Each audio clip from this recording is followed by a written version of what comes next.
Welcome to Fire Vinyasa by Buffy. Today I'm going to show you Lotus Pose and how to warm up and get into Lotus Pose.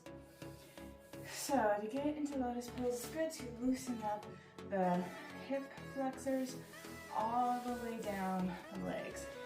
Get the hip joints loosened and get the muscles warmed up. So I'm starting in a cobbler's pose and then flapping like a butterfly, and I'm going to elongate my spine, bring the butterfly way up, and then drop it down, try to press my knees down towards the mat, up, down.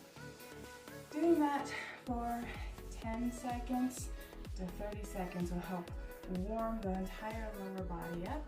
And then we're going to straighten out one leg, tuck the other leg in.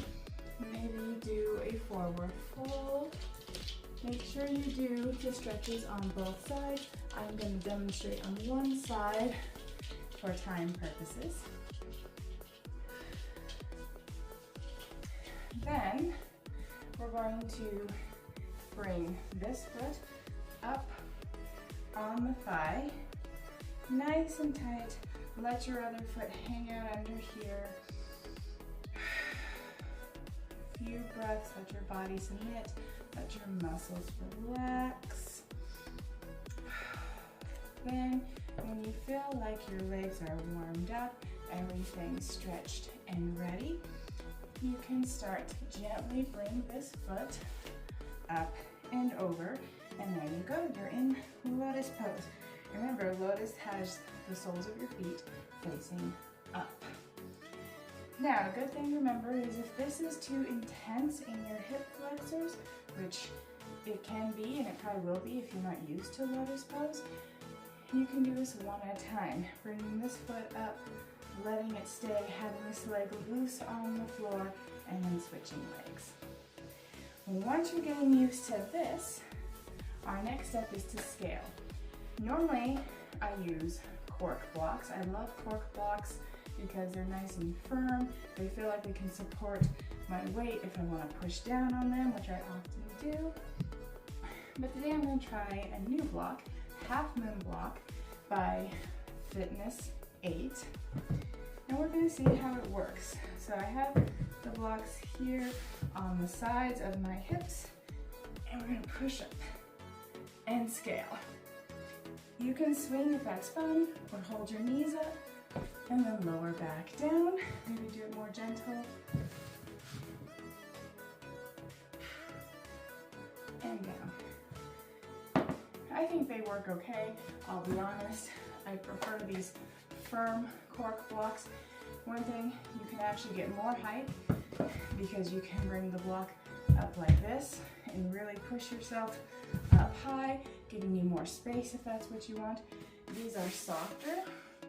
So I really think by looking at this figure 8 fitness that it would be great for a fish pose, which I will just show real quick because after stretching and doing intense workouts, it's always nice to have a resting pose at the end. So let's try out fish pose.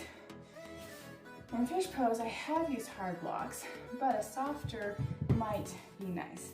So in fish pose, you're going to line up the block to be between your shoulder blades and let your head drop down to the mat.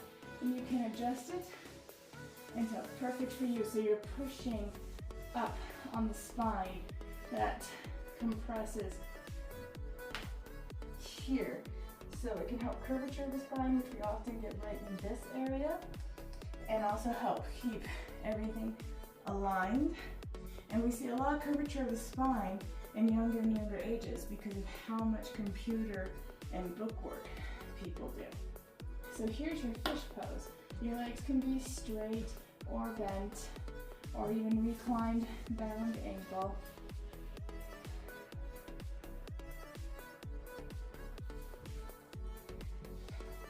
And I really liked this for the fish pose. So those are great for fish pose. It is kind of a high arch, so if you're new to fish pose, I would suggest trying a regular block, maybe not a cork block, maybe the soft square blocks, because as you can see, that's going to give you closer, keep you closer to the ground.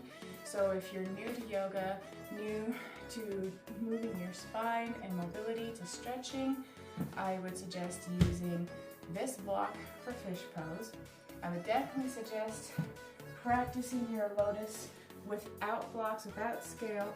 Remember, if you're not ready to do that full lotus pose, start with one foot up and then switch. Always use your hands, help your legs, be gentle, and eventually you'll get where you want to be. Namaste.